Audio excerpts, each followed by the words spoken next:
What I'm about to show you in this video will eliminate fat golf shots from your game for good.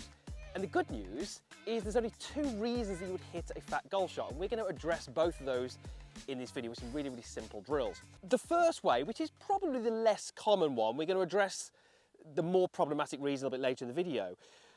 The first one is just a lowering of the circle. What do I mean by that? Basically, when I play golf, I swing the golf club around my body and it basically makes a big circle. So imagine when I set up the golf ball, my circle rests on the ground. So the bottom of my circle, which is kind of where the club is, would brush the ground around about where the ball is. Now that might give me a pretty decent strike. So we'll do a little illustration on the screen here to highlight this. But if I was to basically take my circle and through my body just lower it down and down and down and down and down, the lowest part of the circle is still in the same place relative to the target. But because I've lowered my circle, the contact point with the ground suddenly moves further back and back and back and back and back. So if you're someone who lowers your circle through your downswing, you're going to hit the ground early. Now, why might you do that? Well, there's a little demonstration we can do here. I'd love you to go ahead and do this. Grab two golf clubs. Now, we know that the clubs weigh something. By grabbing two, we're just doubling the weight. And just hold them as kind of best you can. Just stand in a kind of rough golf posture and just start to naturally swing the golf clubs around you. And what you're going to feel is very obviously heavier golf clubs. And you're going to start to sense and realise that those heavier golf clubs have more effect on you. There's more forces on your body. The more weight we add, the more those forces get exaggerated. So when I swing two golf clubs, if I was to completely just relax, as those golf clubs come down towards this impact area, what are they doing to my body? Where are they trying to pull me? Well, they're basically trying to pull me down towards the golf ball and down towards this area here. That's where the weight is. So if I was to really relax, not really think too much what I was doing, swing these clubs with a fair bit of speed, it would pull me over in this direction because the golf clubs have got some weight to it. So when we are swinging the golf club, and the more speed you have, the more this happens, the golf club weighs a huge amount through impact. And it pulls you down and towards the golf ball.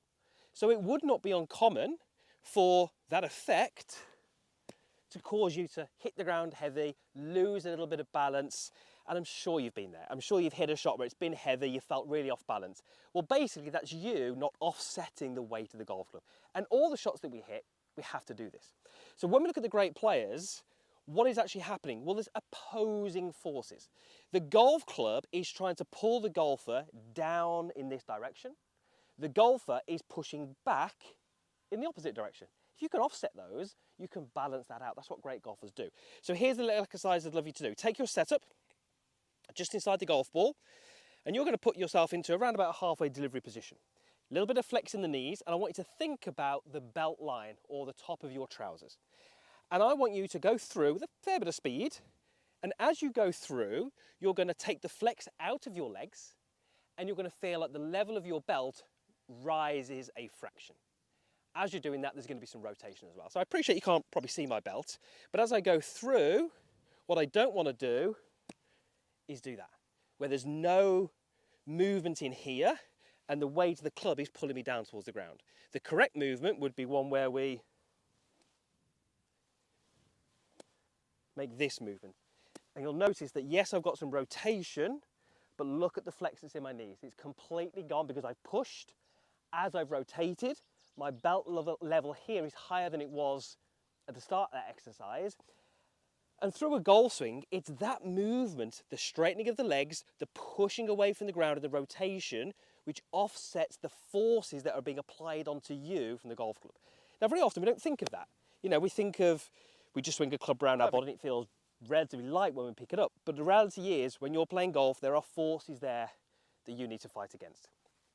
So how can I practice that? Well, really, really simply, I can just go ahead and do that as a little exercise. I'm not going to reach the green down there, but I'm going to put myself into this position. I'm going to go through, and I'm going to push, and I'm going to turn. And even though that ball's gone nowhere near the green, it's probably gone about 80 yards, look at the end position. There is no flex in my knees. My belt level is raised, and the strike was absolutely perfect.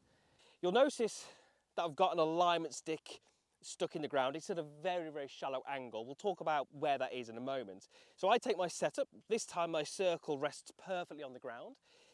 The more common reason that a golfer would hit the ball heavy would be at impact, that circle has been moved too far back away from the target. So the club is still hitting the ground, as it should do, but it's hitting the ground too soon. This is so, so common. So if you're hitting fat shots, this is probably the reason why. Now, there's 3 possible ways that you could be affecting that, and we're going to cover all 3 now. The first one would be when you set up and you're setting your circle too far behind the golf ball. Your circle's relationship is very much connected to your upper body, not the golf ball. We have to take that circle, which is connected to your upper body, and put it in a good relationship relative to the golf ball.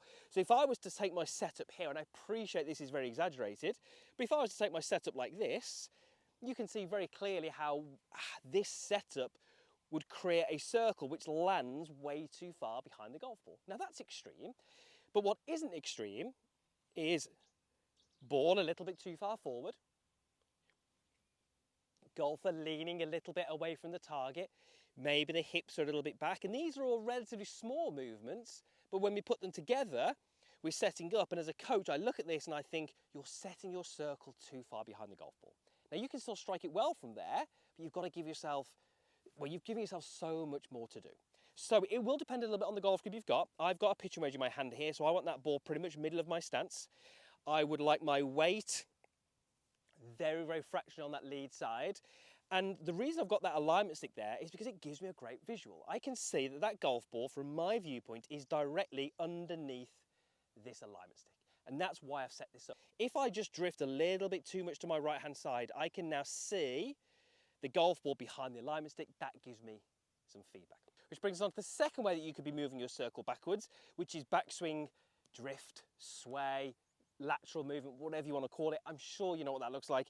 It's when the golfer can move either early in the takeaway and drift this way, or probably, which is more common, is they tend to move late into the backswing.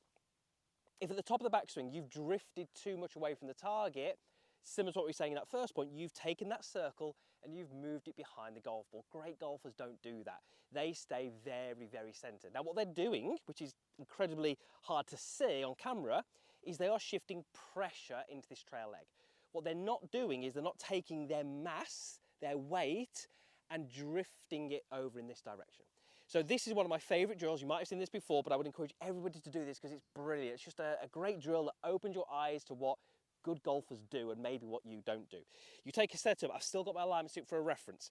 Hover the golf club above the ball, and I'm just going to move it forward and back using my chest rotation to do that. Nothing with my hands, nothing with my arms.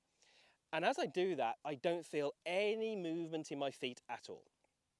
But if I keep that movement happening and start to increase the speed and the force at which I do that, suddenly, as I increase that force, I feel things happening through my feet.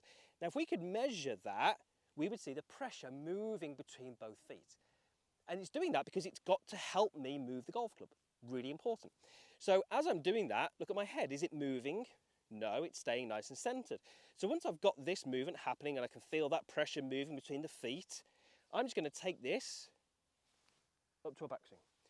And what I get, which is brilliant, as I get a centered turn with pressure shift. And trust me, if you can develop a centered turn with pressure shift, you are just massively increasing the chances of you hitting solid golf shots.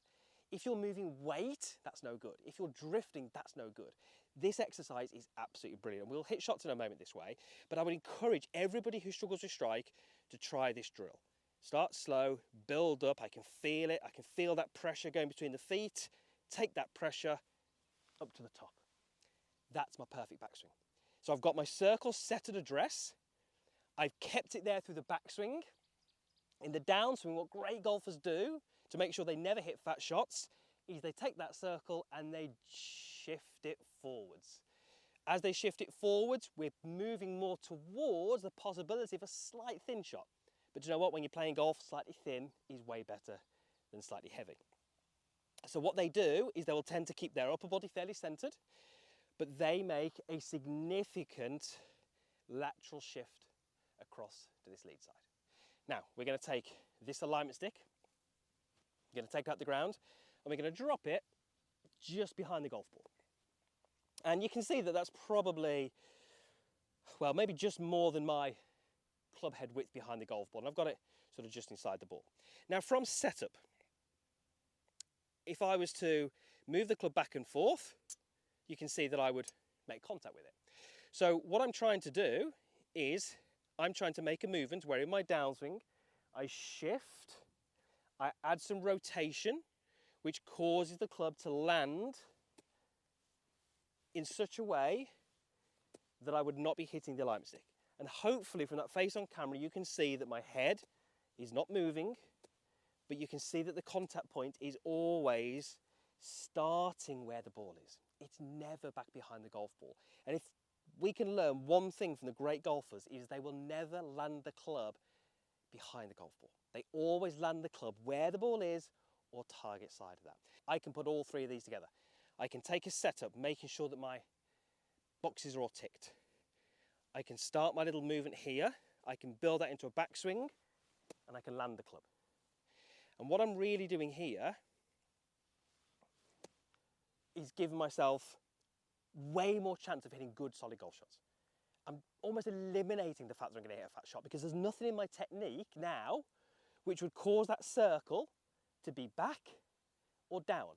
And if I don't have anything in my swing which moves the circle down or back, I will always hit the ball solid. If not, it's going to be slightly thin, but it's not going to be fat.